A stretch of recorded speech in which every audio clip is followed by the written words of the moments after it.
Ndugu mgeni rasmi, mimi niseme tu kwamba wanawake na ile kauli mbiu yenu ambayo imetajwa kwamba haki, usawa na uwezeshaji wa mwaka huu, hakika inadhihirisha wazi, na nimpongeze sana Mheshimiwa Rais ambaye pia ni mwenyekiti wetu wa Chama cha Mapinduzi Taifa kwa namna ambavyo ameendelea kuongoza toka aliposhika madaraka mpaka leo, akiwa ni mwanamama shupavu, mwanamama hodari na mwanamama mchapakazi, na kazi zake zinaonekana. Mheshimiwa mgeni rasmi, hapa Mbeya, na leo umekuwa mgeni rasmi kwenye kanda yetu ya Mbeya, sisi tuna ushuhuda.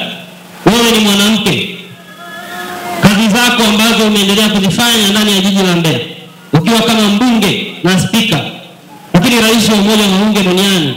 Sasa hapa nazungumza kama ukiwa mbunge wa jimbo.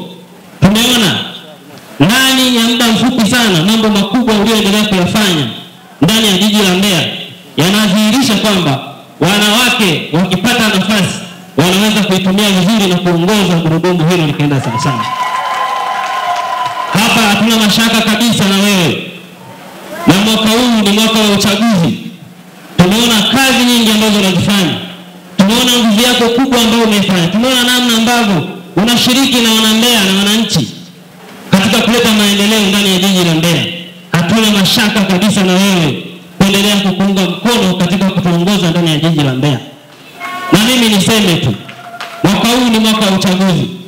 Tunaamini kwamba watajitokeza watu wengi sana, lakini ndani ya jimbo la Mbeya mjini, ndugu zangu, kuna mambo mengi sana.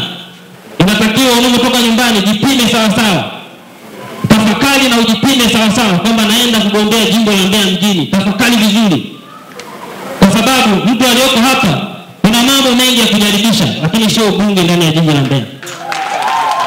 Na kuna kazi nyingi za kufanya. Usipoteze muda wako ndani ya jiji la Mbeya, usije kujaribisha, kwa sababu mwanamke tuliye naye ndani ya jiji la Mbeya ni mwanamke kiongozi, mwanamke hodari na shupavu sana. Mheshimiwa mgeni rasmi, wanawake sisi hatuna mashaka kabisa, sisi kama chama na wanawake. Mwanamke ni mtu ambaye hata ukimtuma sehemu unakuwa una uhakika sana, ni watu waaminifu sana, ni wachache tu, lakini 95 hadi 90 ngapi wanawake kwa kweli ni waaminifu. Hata ukitaka kumtuma kwenye jambo lako kwamba namtanguliza mama ni mtume sehemu, unakuwa una uhakika kwamba jambo hili litakuja na majibu sahihi. Kukuletea majibu ya uongo ni nadra sana, lakini 90% na kuendelea ni watu waaminifu, hata kwenye maofisi, hata sehemu mbalimbali.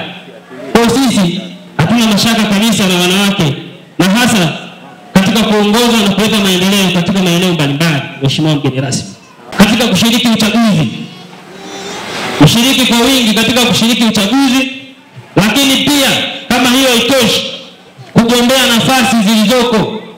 Kuna nafasi mbalimbali ambazo mwaka huu ni mwaka wa uchaguzi. Kuna udiwani viti maalumu, lakini pia kuna ubunge na jimbo mbalimbali. Kwa sisi jimbo letu kama chama, tunaomba mjitokeze kwa wingi kabisa kushiriki uchaguzi wa mwaka huu.